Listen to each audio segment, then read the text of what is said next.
Assalamualaikum warahmatullahi wabarakatuh. Halo sobat muslim, pada kesempatan ini kita akan membahas sebuah topik yang penting, sering disalahpahami dan memiliki dampak besar bagi kehidupan pribadi maupun masyarakat, yaitu liwat. Sebuah perilaku dalam Islam dikategorikan sebagai dosa besar karena bertentangan dengan fitrah manusia. Pembahasan ini kita sampaikan dengan lembut, tidak untuk merendahkan siapapun, tetapi untuk mengingatkan diri kita tentang apa yang telah Allah terangkan di dalam Al-Quran dan ajaran Nabi Muhammad SAW. Apa sih itu liwat? Secara bahasa, liwat berasal dari nama Nabi Lut alaihissalam. Dalam syariat Islam, liwat berarti hubungan seksual antara laki-laki dengan laki-laki. Istilahnya diambil dari perilaku kaum Nabi Lut yang disebutkan dalam Al-Quran. Dalam fikih, liwat dianggap sebagai perbuatan yang tidak hanya melanggar akhlak, tetapi juga melanggar fungsi penciptaan manusia. Allah menciptakan laki-laki dan perempuan agar saling melengkapi. Hubungan seksual dalam Islam hanya sah dalam pernikahan yang halal antara laki-laki dan perempuan. Karena itu, liwat dianggap sebagai penyimpangan yang lebih berat dari zina.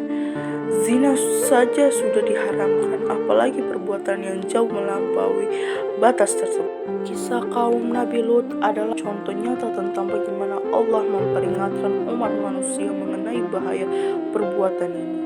Allah menyebut kisah mereka di banyak surat seperti Al-A'raf, Hud, Asy-Syu'ara, dan Al-Qamar.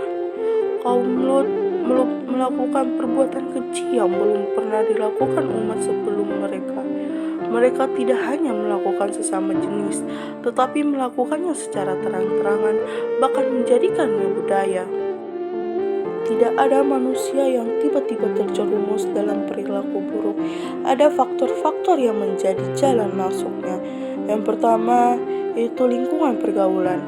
Pergaulan memiliki pengaruh besar jika seseorang sering berinteraksi dengan lingkungan yang normalisasi perilaku menyimpang, ia bisa terpengaruh dan menganggap itu hal yang biasa. Yang kedua, pengaruh media dan pornografi. Internet penuh dengan konten banyak penyimpangan, dimulai dari konten pornografi yang merusak hati, otak, dan imajinasi. Pornografi dapat membuat seseorang kehilangan kontrol dan mencari hal-hal yang ekstrim, termasuk hubungan sesama jenis. Yang ketiga, trauma atau pelecehan masa kecil.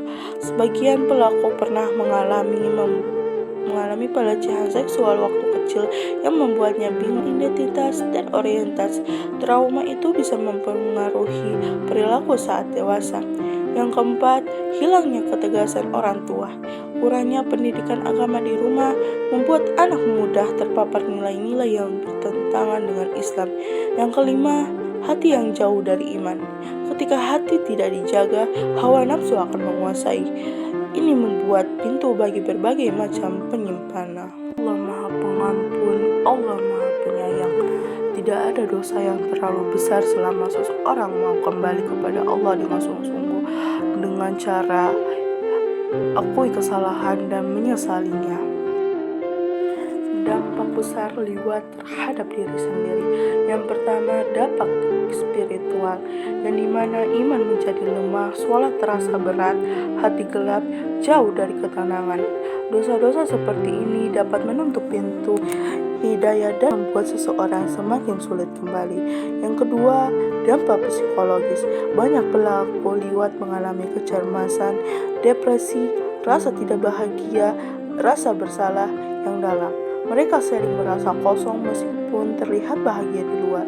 Ini karena jiwa manusia tidak diciptakan untuk perilaku tersebut. Yang ketiga, dampak fisik dan kesehatan. Hubungan tidak alami dapat merusak tubuh dan meningkatkan risiko penyakit menular. Karena organ yang dipakai bukan pada tempatnya, hal itu berpotensi menyebabkan infeksi dan kerusakan langkah panjang. Sahabat sekalian, pembahasan tentang liwat adalah pengingat bahwa Islam datang membawa kebaikan bagi manusia. Semua larangan Allah bukan untuk menyusahkan, tapi untuk melindungi kita dari hal yang merusak jiwa, tubuh, dan kehidupan sosial. Jika kita pernah salah, jangan putus asa. Allah membuka pintu taubat selebar-lebarnya selama kita mau kembali. Semoga Allah menjaga diri kita, keluarga kita, dan generasi kita dari perbuatan keji. Semoga Allah menguatkan iman kita dan menjauhkan kita dari godaan setan dan hawa nafsu. Sekian dari saya. Wassalamualaikum warahmatullahi wabarakatuh.